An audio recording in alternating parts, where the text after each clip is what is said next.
Guys, Mark Goldberg here from Mark Vlogs Watches with a quick word for your friend and mine, ArchieLuxury, Paul Pluta, AC3, Archibald Chesterfield III. You know, he invented the quick wristwatch check, and the rest of us on YouTube, well, we just stole it. Help keep Archie full-time on YouTube by liking this video, watching this video, tell your fuckhead friends, and make sure to subscribe to his Patreon. And now, ArchieLuxury. Hey guys, it's ArchieLuxury on the Paul Pluta channel. Today guys, I've got a request. This is from, I can't even pronounce his name. This is review 110A-B544. And it says, hi, I've sent you $100 for a long and urgent review of the Vacheron Constantin Overseas Tourbillon, as I'm confused between it and the purple face Royal Oak Tourbillon. Okie dokie. So let's have a quick look at this here. So what is this Vacheron Tourbillon? This is the Vacheron Constantin Overseas Tourbillon, reference 6000V. What can I say? It's basically it's part of the Overseas lineup. That's the sports line in Vacheron. Patek Philippe has the Nautilus and the Equinaut. Audemars Piguet has the Royal Oak. And Vacheron Constantin has the Overseas. The Overseas started as the 222. They were a bit of an acquired taste. Probably the ugliest out of all the Gerald G designs. Then they became a Phoebus, and then they became the Overseas. What do I think? Well, it's a bit like spilling something on a white shirt. It's kind of, yeah, I just never really liked the Overseas. I gotta tell you, it's the Tourbillon itself. Tourbillon, what do I think? It's one of the most complicated complications. I've never been a big Tourbillon fan. Tourbillons go back to pocket watch days. And it's the basic thrust of it is that you have the escape mechanism, which is what powers your watch, and it rotates to compensate for gravity. That's the idea behind it. It's a very tricky thing to master. Vacheron has released a Overseas, which is their sports line, Tourbillon. Now this here, I must say the Vacheron Overseas that appeals most to me is probably the chronograph. My good friend Dave had they've got the new model where I prefer the older Overseas chronograph, which had the 2-disc date. They've changed that. Now that's a different animal. Let's talk about the Overseas itself there. So what have they done? Well, they've released a Overseas Tourbillon itself there. It's quite a nice offering. I think it's quite cool. I particularly like the blue they've used for the dial. It's very very cool. Now, I got to be honest with you, the Overseas has evolved over its lifespan. This is from Monochrome. This is an article. I'll put the link in the description. Yada, yada, yada. This is the third generation, which underwent a major overhaul on the 20th anniversary in 2016. Yada, yada, yada. Okie dokie. I gotta be honest with you. This is a needless. It's a Tourbillon sports watch. I don't honestly get it. The thing I like about it is the nice blue dial. I suppose the Tourbillon thing is a very cool thing. It's got a large hole to display it. Yes, okay. Uses the ultra thin caliber 2160. Geneva seal hallmarks there. Beautiful, beautiful, beautiful. Constructed from 188 components. 31 millimeter caliber, 5.65 millimeters thick, and vibrates at 2.7 hertz. What can I say there? It's quite a sexy kind of a watch. Yes, it's cool. It comes on 3 strap choices. It comes on the bracelet, the rubber, and the leather. That's right there. Very, very clever indeed there. How they've kind of made it I don't mind that idea. I think that's a cool idea. I think it is cool. What can I say there? Look, I kind of I gotta be totally honest with you and tell you that I have a hard time with this watch here, with the value proposition of it, in the sense that this here is a very expensive. It's over 100,000 euro. I mean, that's a lot of money for I suppose for a tourbillon. It's not terrible from a maker like that there. That's kind of to be expected. You know, I completely get that. You've got to factor in the amount of time to make the manufacture, and I do get it. I do understand why it's a significant watch for Vacheron. Vacheron has released a lot of how do we put this? They've released a lot of not that exciting pieces. They've almost if they could be, and it's kind of sad to see Vacheron. Vacheron was really had some amazing pieces. You look back at the archives on the VC range, things like the Toledo, some of the historical pieces, that driver's watch on the angle, then I think it's a 1921. They're actually very damn cool. And I've got to be honest with you, it's really, I think Vacheron has really kind of dipped out of all those makers there. Vacheron was kind of respected as a very much a dress watch. The Patrimony is beautiful, but let's be honest, you're better off to buy the Calatrava. It's just that the Calatrava is so strong, and I kind of think that's the problem with it. I've got to be honest with you there. I kind of like, I really like the blue, and I suppose the fact that it is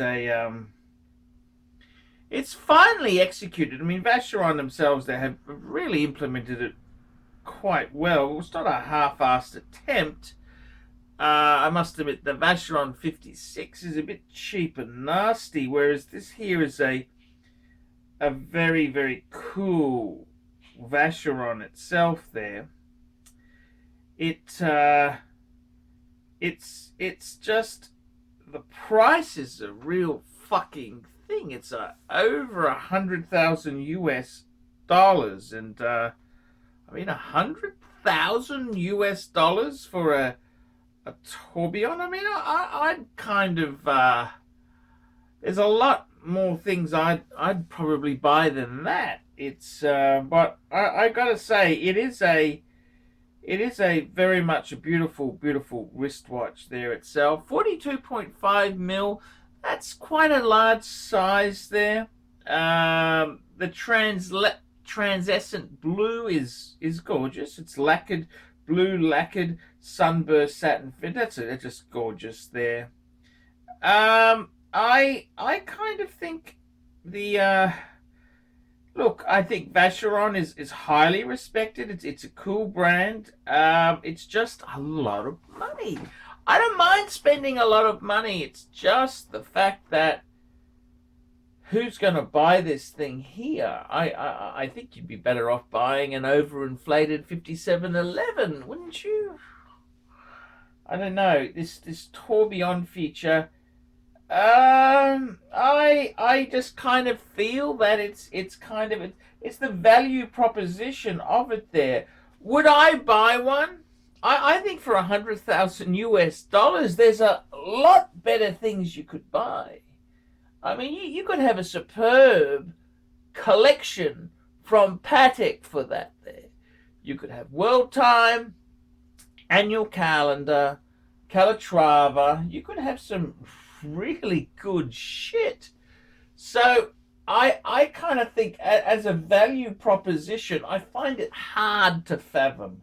Okay, I do find it very, very hard to fathom this. I've got to be honest with you there. You know, when I compare that to the Royal Oak, the Royal Oak is it's a very strong contender. It's the Royal Oak range there, whereas Vacheron's overseas is, yes, it's a cool sports watch. It is lacking. It's lacking, unfortunately. But I've got to say, if we compare this beast here to the Audemars Piguet, which is the Audemars Piguet has a beautiful they have a really cool Royal Oak, classic Royal Oak, which I've got to be completely frank and honest with you, I think that's a better way to go. Now I say that because the problem is with the Vacheron is that the brand is in the sports genre. I mean, let's be honest there. Royal Oak is AP's flagship. Everything else Audemars Piguet done has been pretty fucking dreadful. The Jules Audemars, oh fuck. It's kind of like Cellini in for Rolex. It kind of sucks. Oh, Audemars Piguet desperately wanted to have a line that's successful besides the fucking Royal Oak. So those sons of bitches released the code 1159, and unfortunately they failed. They fucked it up. They really fucked up a chance. They fucked it up big time. So I've got to be completely honest with you and say, fuck, what a disaster. I think that's the best way to sort of bring it up there. I must say the Royal Oak itself there in the market seems to be Tourbillon. Royal Oak Tourbillon seems to be a better. If I was investing in a sports tourbillon, I think I'd be going the Royal Oak, which is the Royal Oak Audemars Piguet Royal Oak Tourbillon Extra Thin 26510 ST. I think that is the way I would be going, and for very good reason. See, the Royal Oak itself, their classic. It's kind of the icon. It's just a cool watch, not really an afterthought like the overseas seems to be. I think you've got to be very careful. You buy the wrong watch, particularly of that value, and you fucking stuck with it. You really, really stuck with the fucking thing. It's really quite hard to get out of these sort of things. You buy the wrong thing and you're fucked. You're fucked. So I think in many ways, whilst the Vacheron is a great piece on paper, it's a nice modern sports watch. It's beautifully executed. I think you'd have to be mad not to. If you were looking for a sports tourbillon, you'd have to go for the Audemars Piguet Royal Oak. You'd have to do that. I can't see how you would really. Why would you really why would you go with the why would you go with the Vacheron? That's the big problem, and I'm kind of I don't want to be nasty about it, but you why would you go with the Vacheron? The Vacheron is a great it's a great brand, great value if you're buying it used. You buy that new, and you can really fucking really live to regret that. Really live to regret that. So I kind of think Vacheron itself there is a great brand. I love the brand. I don't think I would be putting that sort of money in to a piece. I personally think the tourbillon is a stupid fucking complication. It's fucking stupid. I mean, I can see the value in a calendar. I think that's kind of cool. A perpetual calendar. Fuck yes. An annual calendar? Yes. Even a triple date. I can see the mastery in that. You look at a world time, you think, oh, fuck, that's useful. I love that sort of, that old world charm. You look at a chronograph. Yes, very, very, very useful. But you look at a tourbillon and you think, fuck, do most people even understand tourbillons? Do they understand what the point of this fucking thing is? And I mean, to most people, a Zenith El Primero Chronomeister Open Heart looks like a fucking tourbillon. And this is the problem, is that you're paying all this money to impress who? It's over $100,000 US.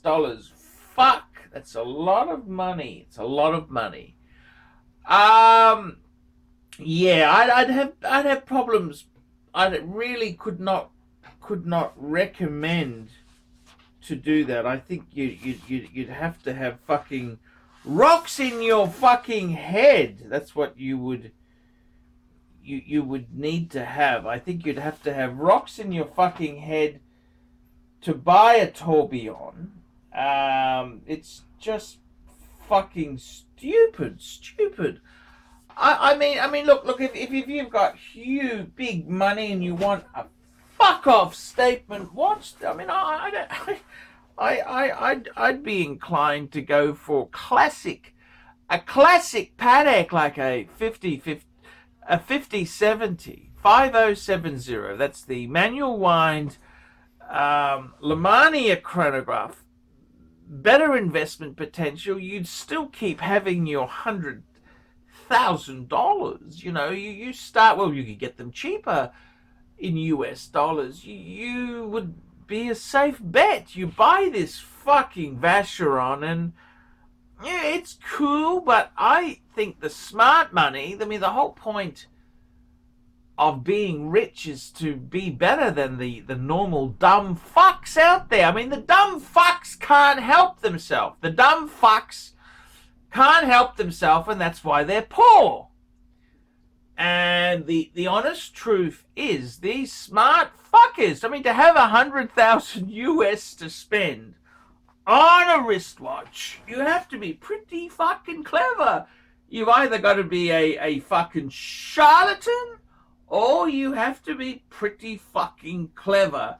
You've either inherited this money, or you have you've devised a way to make a fuckload of cash.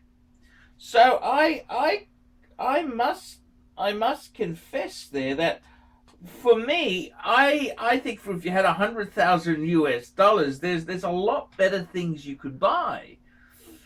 I mean, you could look at a 3970. You could start looking at a 5970. 5970 is a perpetual calendar chronograph, same as the 3970. It's a perpetual calendar chronograph.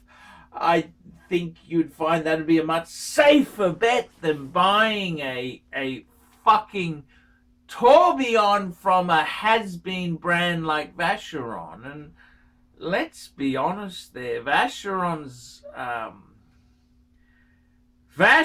is owned by Richemont.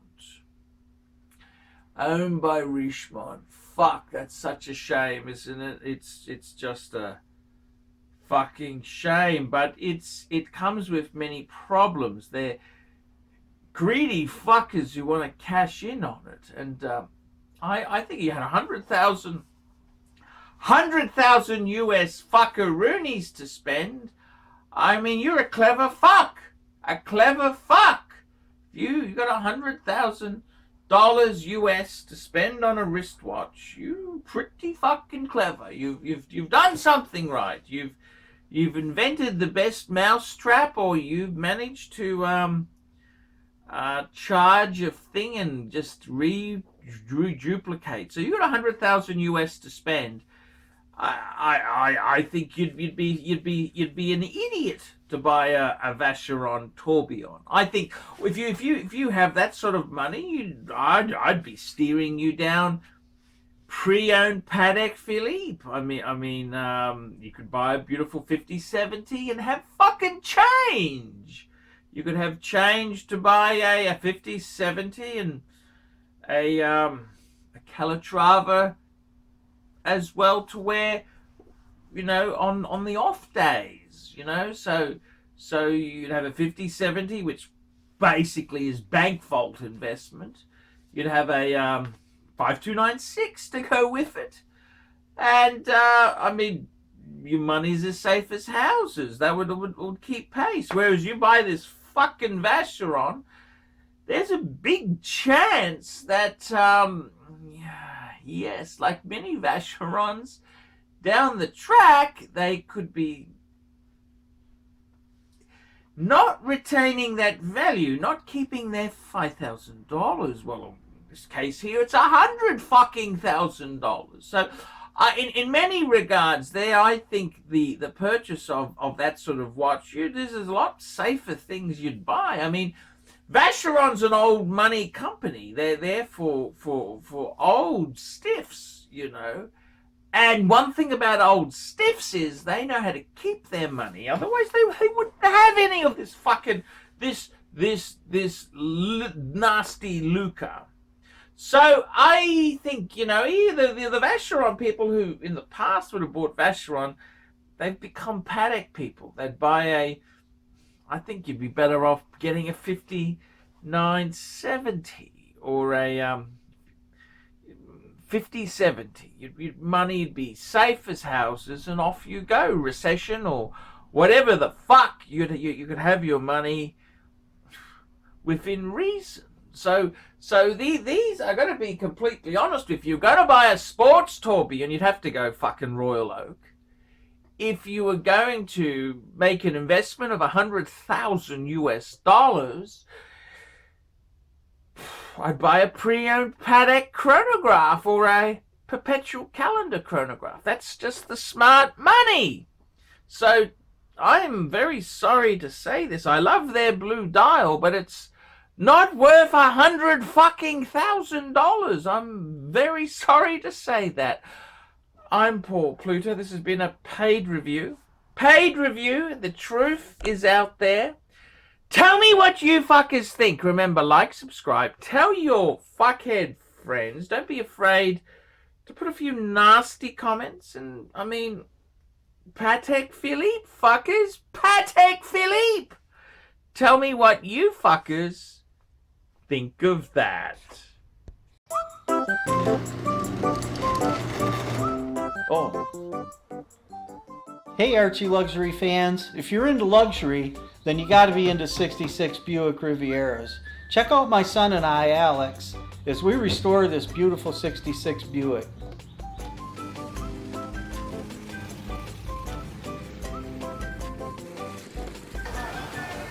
Neighbors are having a picnic, you know, having fun and stuff.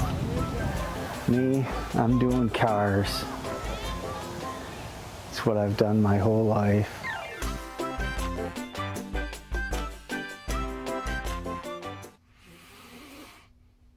David SW. David SW. David SW. Who does ArchieLuxury recommend is the greatest grey market dealer in America? There's only one choice, David SW. That's right, guys. I've got to tell you the honest truth. I have for a long time been looking for the perfect answer. Who do I recommend people go to see? Who do I recommend that people can go and buy watches? And I've got to be honest with you. The greatest pre-owned dealer for Rolex, Patek Philippe, Audemars Piguet is David SW. David SW. David SW. DavidSW.com. That's right, guys. I have been looking for a contact who I can very nicely refer people to. I am not in the selling business. Customer service, I'm too old to sell watches. I'm too old. I like to recommend my viewers to a reliable source. In Australia, I've got some great sources. There's Sydney Watch Exchange with Cove, Ronnie at Vintage Watch Co, Shani at European Watch Gallery. And in America, who is the best source for pre-owned Rolex? For all the hot models? There's only one person I would recommend, David SW. David SW, David SW. That is the premier source for pre-owned Rolex. I gotta be completely frank and honest with you. Guys, if you are looking for a hot Rolex model, there is only one place you can go to. David SW. David SW, David SW. Let's be honest, guys, there's no point schmoozing the dealers, the ADs. They're just a waste of time. Unless you're going to buy 20 pieces, you are wasting your time. What you're better off to do is pay the market premium and go to a good pre-owned dealer. Who do I recommend? David SW. David SW. David SW. That's correct, guys. I want to tell you this now. I 100% stand behind David SW. David SW, the greatest pre-owned dealer in the entire United States of America.